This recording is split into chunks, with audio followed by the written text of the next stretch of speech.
following lecture by Dr. Gordon H. Clark is entitled, Is Christianity a Religion? Part 2.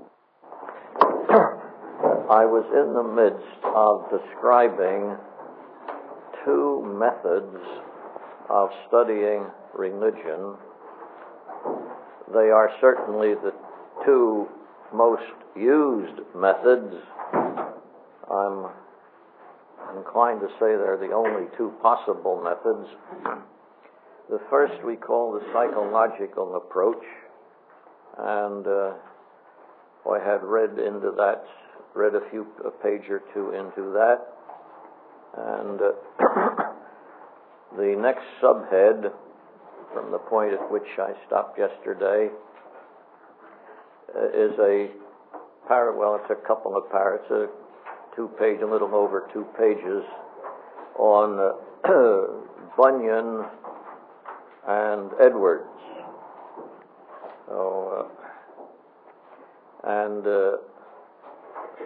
The background, of course, is Pratt's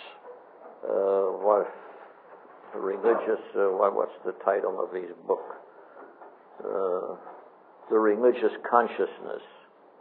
James Bissett Pratt, The Religious Consciousness, and he is discussing conversion, and this is the way it goes for Bunyan and Edwards.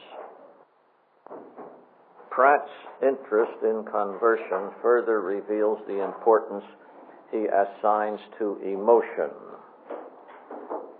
I'll be talking a little bit about emotion, maybe a lot about it, and if you want to prepare for what's coming later, somewhere or other, you might get a concordance of the Bible and begin to go through from Genesis through the Old Testament at any rate, although I'm sure you won't do it completely, and look up each, or as many as you can feel like doing, look up the instances of the word heart in the Old Testament. Now, the word heart occurs about 750 times in the Old Testament, and I'm not sure you will have the patience to look up all 750, but at least do Genesis and Malachi, and maybe that will solve your conscience a little bit. If you do some of the books in between, so the Psalms, for example, so much the better. But I'll be using that material later on, and it wouldn't hurt you to look it up ahead of time. Come in and see if you can find a chair somewhere. Pratt's interest in conversion further reveals the importance he assigns to emotion. And I mention this because we have something similar in Kierkegaard and also in popular Christianity that isn't too orthodox and that sort of thing. In addition to the doubtful case of Ardigo, he relates the more obvious religious experiences of Brainerd and Bunyan. In these two instances, the process was essentially the same. When they began to think of the condition of their souls, now you all have read Bunyan's Pilgrim's Progress, haven't you? Please do if you haven't. You're at least 15 years behind the time. If you haven't read it now, you should have read it 15 years ago. How many of you have read the Holy War or Grace Abounding? Well, there are some educated people in the class. So you know what we're talking about when we talk about Bunyan. It's not the fellow out west who chops down pine trees for toothpicks, you know. When they, that is Bunyan and Edwards, in this case it's Brainerd and Bunyan, when they began to think of the condition of their souls, their previous neutral state of mind gave way to increasing depression. They felt themselves entirely helpless.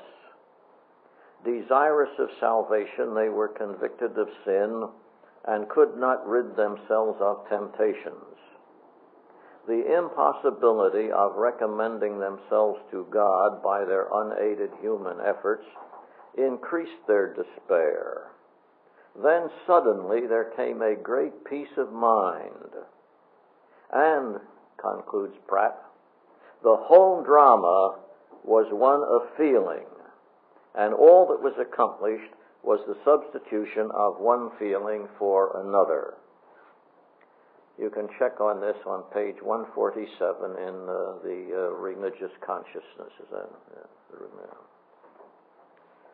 Feeling is, and I suppose he means emotion. The word feeling is so ambiguous, nobody knows what it means. Emotion is at least a little more definite, but I suppose he means feeling is further elevated in the following chapter by a serious misinterpretation of Protestant theology.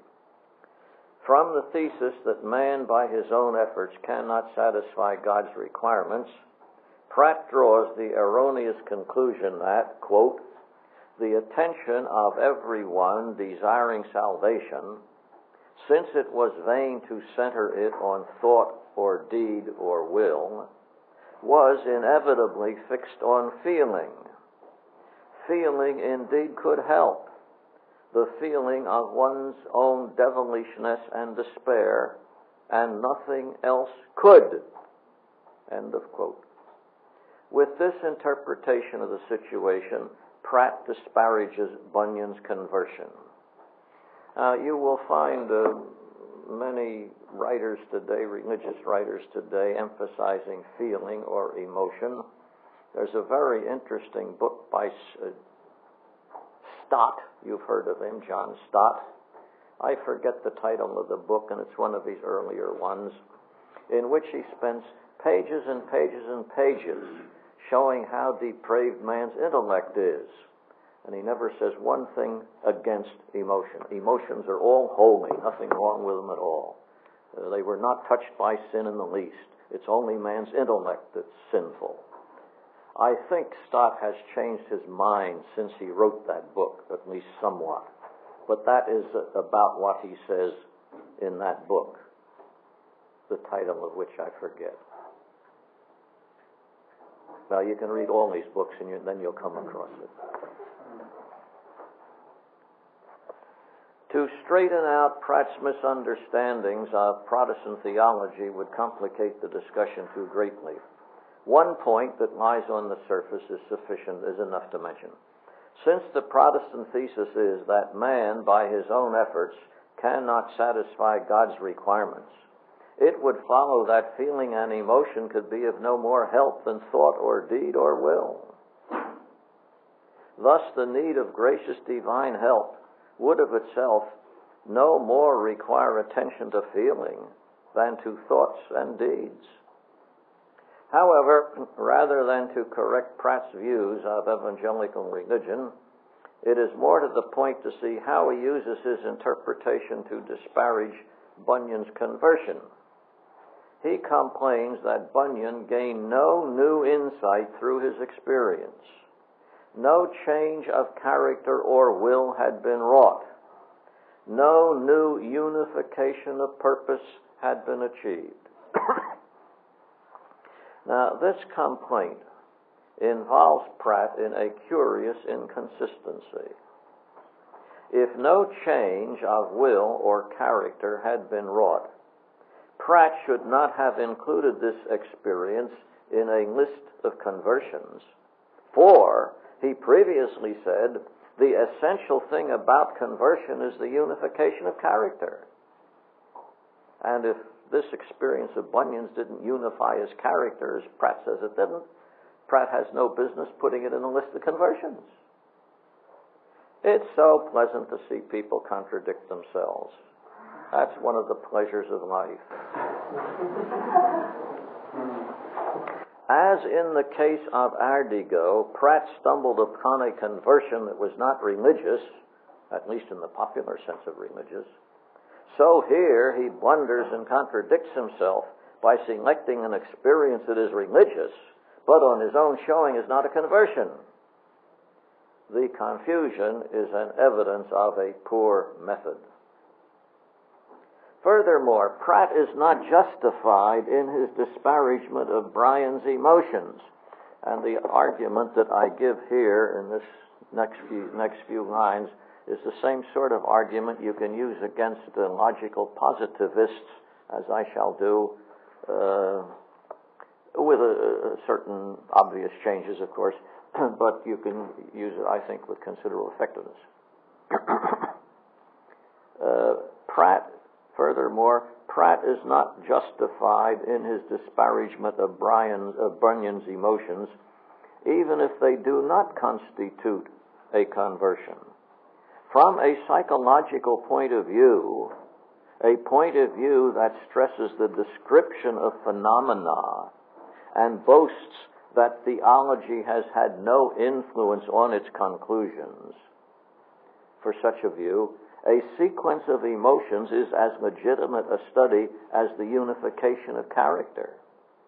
In the descriptive method, disparagement is out of place, whether the subject be emotions or nuclear physics, particularly for one who thinks religion as primarily an attitude or feeling. Bunyan ought to be a most happy example of religious experience. But the contemptuous style rather indicates that Pratt surreptitiously accords more value to the intellectual contents of religion than he explicitly admits, and that he evaluates Bunyan from a position that does not lack theological bias. That is, a descriptive science has no place for evaluations. And since Pratt wants to be a descriptive psychologist, he can't disparage one experience more than any other. He should disparage no sort of experience, since his principle is that he's just describing them.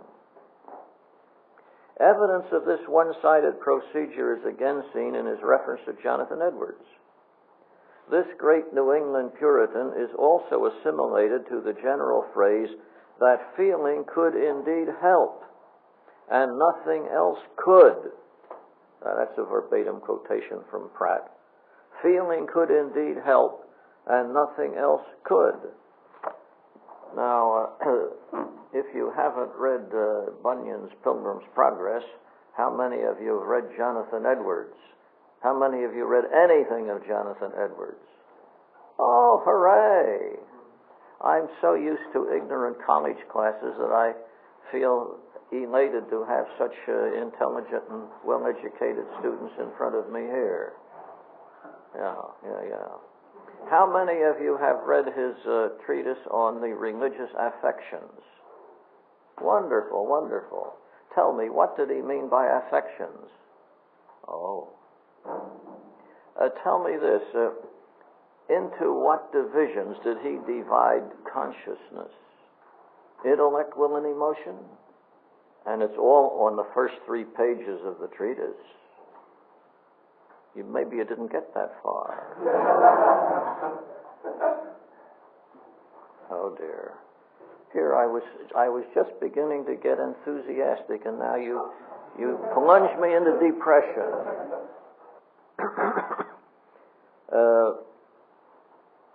Pratt, in trying to picture Jonathan Edwards, says, feeling could indeed help and nothing else could. That's Pratt.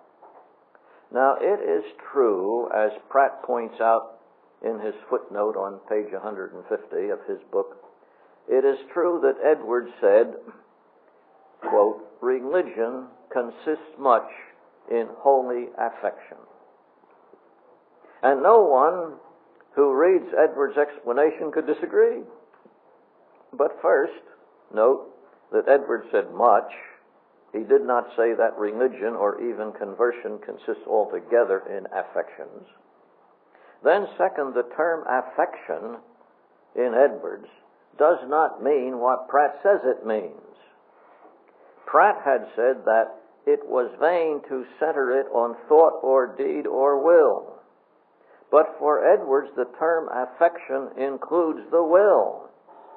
and in fact has more to do with the will than with pure feeling. And third, Edwards spends most of his book in warning his readers not to trust their feelings. And fourth, far from saying that nothing but feeling could be of help, far from belittling intellectual content, Jonathan Edwards put great emphasis on doctrine. Indeed, his stress on theology is more frequently the object of secularistic displeasure than his actual or even his alleged approval of emotions. It would seem, therefore, that these inaccuracies are the result of a poor method and of a prior decision to define religion in terms of emotion. All right. On the other hand, one who wishes to lay some or even great emphasis on the intellectual side of religion need not conclude that it is worthless to study the emotions.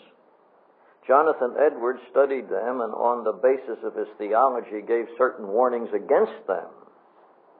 William James' intensely interesting Varieties of Religious Experience. How many of you read that book? Well, fine. That was a pretty interesting book, wasn't it? Wasn't it? Yes, sir. All right, that's what I want you to say. No. It is an intensely interesting book. Maybe you better read it before dinner this evening. Well, it's only 700 pages. You can do that this afternoon, can't you? William James' intensely interesting Varieties of Religious Experience proceeds on a different theological basis. The New Testament itself, of course, from its own point of view, describes the very different emotional circumstances of a number of conversions. But one's evaluation depends on one's theology.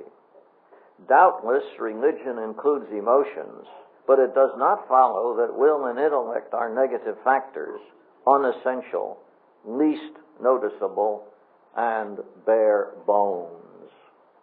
Phrases which come from various writers.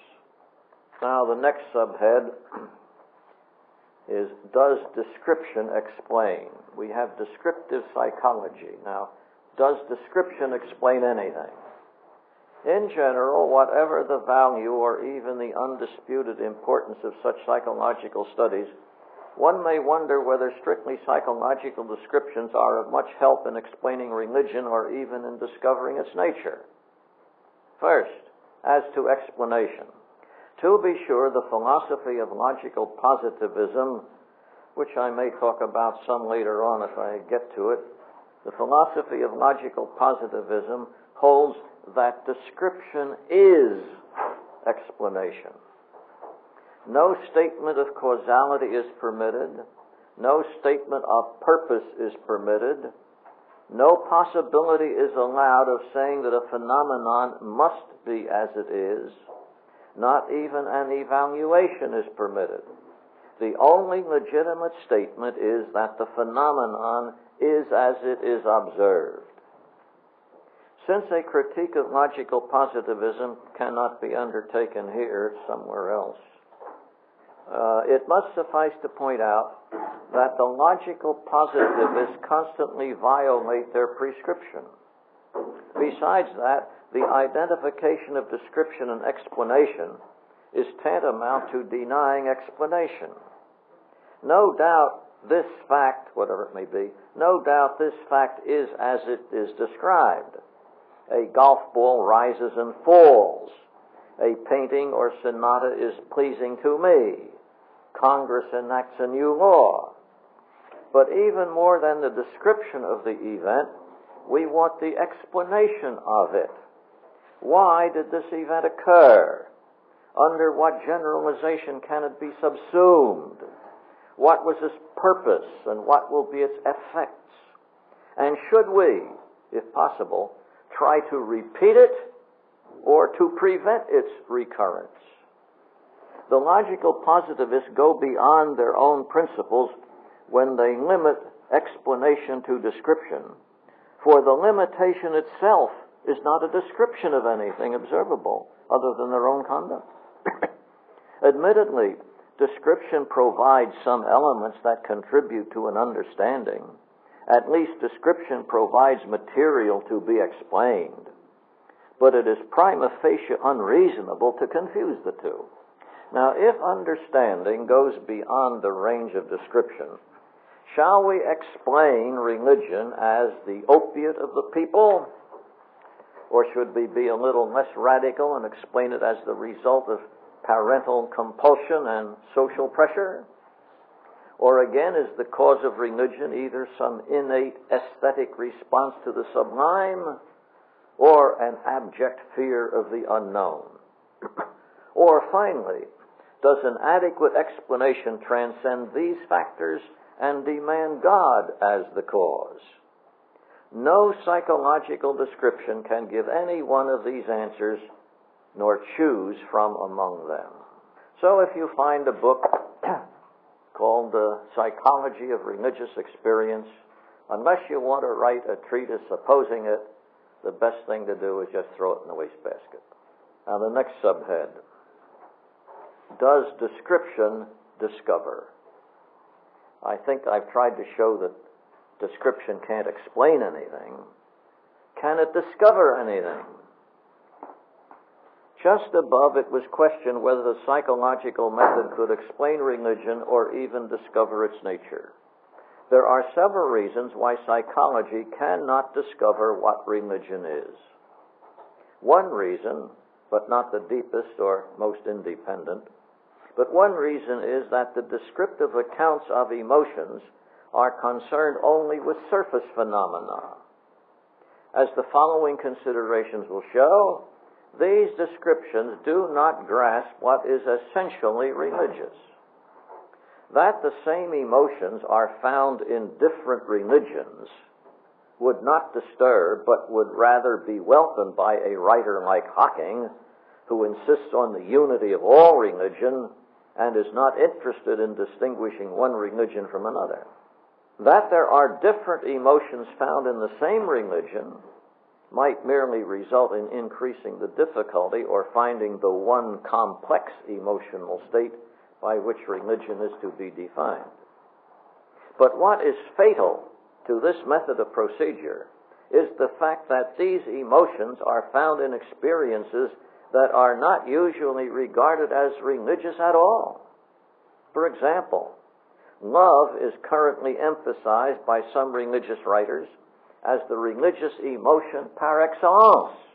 It has been regarded as the sum and substance, the inner nature and deepest spring of true religion, and the essence of God Himself. But when left undefined, the emotion of love is hardly restricted to religious situations. So far as the emotion per se is concerned, the psychological description would be the same, no matter what the causes, the object, the circumstances, or the value might be. Some love is quite human.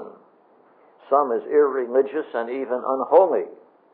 Yet if religious love is to be defined so as to exclude the unwanted examples, the procedure becomes logically circular. Love is first used to define religion, and then an independent concept of religion is used to differentiate among loves. I don't think many of you would agree that biblical love and Joseph Fletcher's love are quite the same thing. At least I hope you wouldn't. Then again, not only is it impossible to confine a given emotion like love, or a complex of emotions, it's impossible to confine them to religious experience. It is equally impossible to confine religious experience to a given emotion. The emotion of anger is usually thought of as an anti-religious emotion, but Jesus' anger was preeminently religious. Such considerations as these show that no purely psychological description of experiences, no emotion, no particular state of the affective consciousness, nor any combination of them can be singled out as the uniform and definitive element in religion. There can be a sequence of a calm mind, then depression, with elation following, as Pratt notices in the case of John Bunyan. But the same sequence occurs regularly on election night in the case of politicians also. There is nothing distinctively religious about emotions. That's why Kierkegaard allows you to worship the devil, you know, because you do it passionately. Now we get to Kierkegaard after a while, maybe. Now another subhead is called Description and Presupposition. The keener writers recognize the deficiency of purely psychological description. Grenstead, whom I quoted earlier, says openly, quote, ultimate questions about the real existence of the constituents of our experience, in their own right and apart from their setting in that experience, cannot be decided or even discussed by psychological methods. Psychology cannot even choose its own objectives, which are selected by the psychologists on the basis of values of which psychology can give no complete account. Now, that is an argument that was first figured out by St. Augustine long ago, and it not only applies to the psychology of religious experience, but it also applies to logical positivism and physics as well. St. Augustine used it more with respect to physics than to the psychology of religion, but it applies to any such thing. Nonetheless, there are a few, even though they are not professedly logical positivists, there are a few who write as if psychological description answers all questions.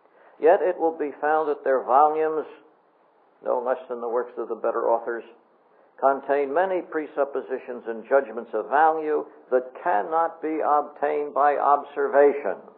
At the very beginning, though these writers do not recognize it, a normative or non-descriptive principle is needed for the selection of what to describe.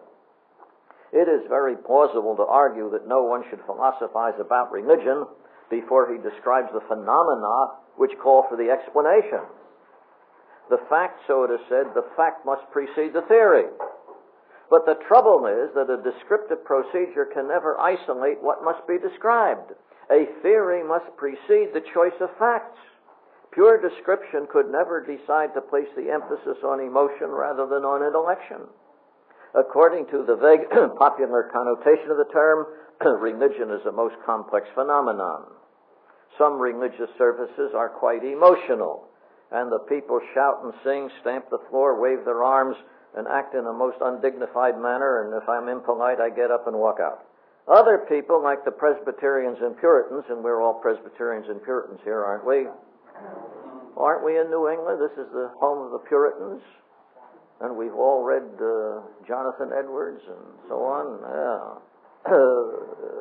We are accustomed to sit quietly trying to understand a 2-hour doctrinal sermon. Please turn the tape for the continuation of this lecture. There are groups also, both within and without the sphere of Christendom, who limit themselves almost entirely to an elaborate ritual. And still others equate religion with social service. Therefore, only a non-observational judgment of value could motivate the assertion that the intellectual tenets of a religion are not worth investigating. And only the same a priori judgment could select which part of the complex phenomenon to describe. What I'm saying is that theory must precede observation. You can't observe anything without a previous theory. Yes? How was the theory then before? Oh, well, I suppose at the beginning it would be hit and miss. You see, when a person begins to theorize in a technical way, he has already gone through grammar school and high school and maybe halfway through college, and his mind is all confused. Now then, he notices things and then decides that certain things are worth his attention. Now, he may be wrong, but he has the theory that certain phenomena and not others are worth his immediate attention. That's not much of a theory, but at least he does have a notion of what these phenomena are. He has selected them out of all sorts of phenomena on the assumption that these have some value to him. But you can't observe value. That's not a sensation. To this point, the discussion has emphasized the view that emotion is the essence of religion. However, this restriction does not do justice to the psychological method, nor to the general exclusion of intellectual definitions. The explanation of religion as a non-rational experience allows of another possibility, a possibility that was evident in the material from Pratt, but which has not as yet been examined. Pratt spoke about the unification of character and used the secular conversion of Ardigo as an example.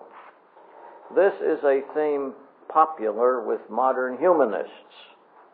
Confining religion to one emotion, such as Schleiermacher's feeling of dependence, they say, is too narrow a view. And though religious experience may sometimes be characterized by this feeling, other equally religious experience may not be so characterized. A sense of dependence is not essential to religion. The humanists generally, therefore, try to locate religion in the more universal needs of man, not the non-religious needs of food and shelter, but in particular the need of integrating one's scattered and conflicting impulses, emotions, and desires. This means that religion is the process of achieving a unified, coherent, and effective personality. And you must have come across the phrase so frequently about people who want to find themselves, or they want to know who they are. It always puzzles me why anybody wants to know who he is. Can't understand why he asks such a stupid question, but they do. I guess that means they're stupid, doesn't it? The consciousness of sin, as Christians call it, is the consciousness of failure to achieve this unified self, and redemption is the subsequent success. But success is not dependent on Christian ideas. This was the mistake of Protestant liberalism, commonly called modernism. Rejecting traditional theology, this religious movement still sought the solution of life's problems within a Christian framework. But this restriction is inconsistent with the substitution of religious experience for an authoritative book. Humanism, consistently empirical, insists that integration of character is often obtained by other methods. If we should examine all the methods of successful integration, it will be clear that Christianity is not unique or even superior. The main goods are the pursuit of truth, the creation of beauty, and the realization of love and friendship. That's not a verbatim quotation, but it does take up the three things in the definition of religion as given by what's-his-name in the University of Chicago. But he made the goods the pursuit of truth, the creation of beauty, and the realization of love and friendship. Whatever methods are used to attain these goods may be equally called religious, if one wishes to speak of religion. There are two chief difficulties in this humanistic thesis. The first is the establishment of truth, beauty, and friendship as goods. Nietzsche denied that truth is always good. Can humanism, especially a tentative and relativistic humanism, defend itself against Nietzsche's arguments? Perhaps the good is even less to be found in beauty and friendship. Is it possible then, on humanistic presuppositions, to justify these preferences, or indeed to show that any definite line of conduct is good or evil? This question, since it raises the general problem of ethics, will be examined in a later chapter that I guess we'll never get to in this course, but it's in here. The point here simply is that it is a difficult question. It is so difficult that sometimes the humanists shy away from it and embrace another difficulty. All the more do they shy away because the selection of particular goods, such as truth and beauty, and the stress laid by humanists on society, cooperation, collectivism, leading them at times to speak even of reverence for the social good, is inconsistent with their view of religion.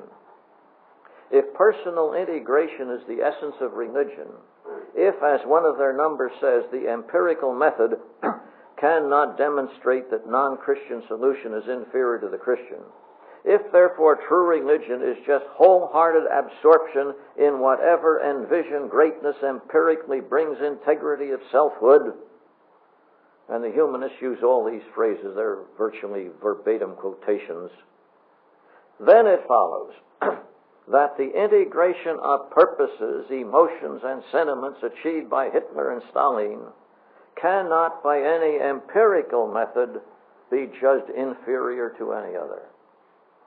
These two dictators could say, with as much truth as the Apostle Paul, "This one thing I do." All three men, Hitler, Stalin, and Paul, all three men were characterized by complete unity of mind.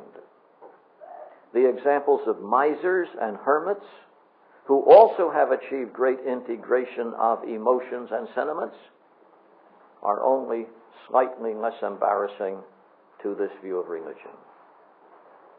The disadvantage of this attempt to define religion should now be clear. The definition is so broad and vague that it covers an unmanageable variety of experience. The Hindu mystic, the Apostle Paul, the dictator, and the miser are equally perfect examples of religion.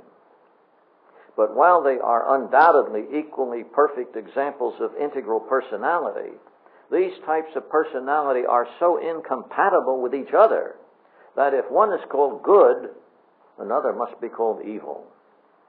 No one, not even a humanist, would admit that he has no preference among these manners of living. And in this case, one cannot say, tout court, that integration of personality is good. This conclusion is an essential point in the message of a Christian evangelist. Many of the people to whom he preaches are integrated personalities. That's just what's the matter with them. Their desires and interests are thoroughly harmonized into a naturalistic system of values. They are altogether satisfied with themselves. No sense of guilt disturbs their equanimity. The Christian message must destroy this integration.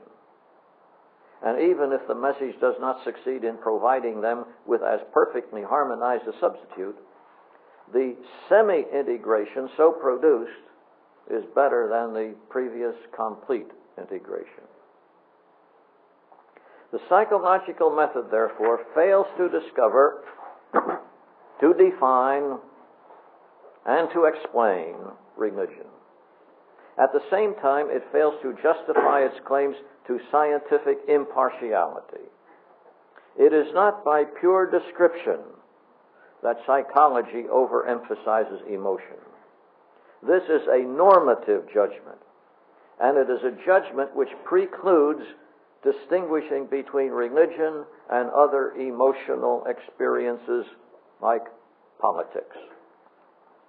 The controlling influence of non-descriptive philosophical presuppositions is also revealed by the disparagement of certain types of conversion. Disparagement is obviously evaluative. If now these presuppositions are made definite and specific,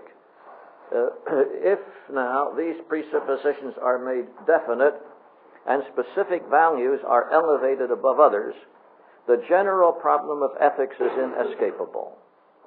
But if specific values are left vague and every type of integration is allowed, the general problem of ethics is evaded because incompatible types of life are put on the same level. Since this method results in these confusions, since the terms are left without definite meaning, it seems, therefore, that some other method is imperative.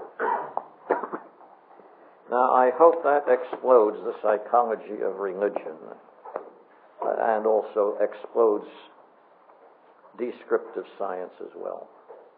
The law of contradiction requires that a word have a definite meaning. Now, if a word has all possible meanings, it means nothing. Suppose there was a word in the dictionary, and you look it up in the dictionary, and the meanings were all the other words in the dictionary.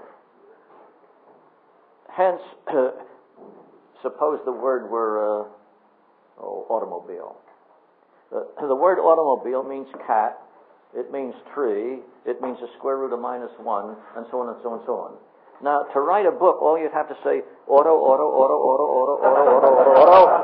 and that means the New York Yankees are going to win the pennant in the World Series next October. Because auto means all those words. So whenever you say something meaningful, you must use a word that not only means something, but also doesn't mean something. And if you deny the law of contradiction, the word means everything. There's nothing that it doesn't mean. Now, I'm quite well aware, as you might know, that the English language is ambiguous. But most words don't have more than 5 different meanings. Maybe there's some that do, I don't know. Most words have no more than 5. So when you get an ambiguous word, you have a choice of 5. Now, if you wish to be very accurate, you would, when you use that word, you would indicate which of the 5 meanings, as I did the other day. The word or has 3 different meanings in English, and I specified on the board. Now, if I were using Latin, I would have 3 different words. Well, now, for English words, you don't always have extra words to use. But you'd have to define them and say meaning 1, meaning 2, meaning 3. And then you do have, when you do that, you have a word that means just one thing and nothing else. And that's the way you have to use it in a syllogism to be valid, because one of the rules, of course, of any valid argument is the term must mean the same thing in all 3 cases. Well, all 2 cases. It occurs in the conclusion and in the... But it has to mean... Because if a word changes its meaning within an argument, the argument is invalid. And hence you find the law of contradiction embodied in the meaning of any word at all. Hence you have the whole Aristotelian system of logic in the first word in the book of Genesis. Bereshith. See, that's Aristotelian logic. Because Bereshith doesn't mean after a lot of other things have happened. It means before anything else had happened. So in order to say anything meaningful, you must use the law of contradiction.